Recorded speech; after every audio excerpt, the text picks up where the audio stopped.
ఏడేసి డప్పులు ఎదురు బోనాలు మూడేసి డప్పుల ముందు బోనాలు తమ్ముడా లింగన్న నువ్వు చూడాలి అక్కలకు తమ్ముడా కావలుండాలి అక్కలకు నువ్వు కావలుండాలి రంగుల పట్టమెయ్యాలి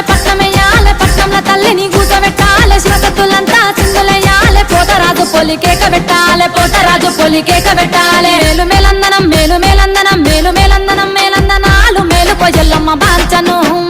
ఎల్లమ్మ బాల్చను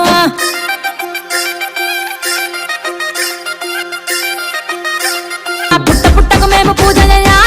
చేయాలి పుట్టల తల్లికి పాలు వయ్యాలి మా తండ్రి జమదాగ్ని ముందు రావాలి తల్లి ఎల్లమ్మను తొలకపోవాలి వారం చూడు మంగళరాము మా తల్లికి ఇష్టమైన వరాము అడిగిన వారికి ఇచ్చు వరాలు తలుచుకుంటే కురుసు కోటి వరాలు మేలు మేలందనం మేలందనాలు మేలుకో ఎల్లమ్మ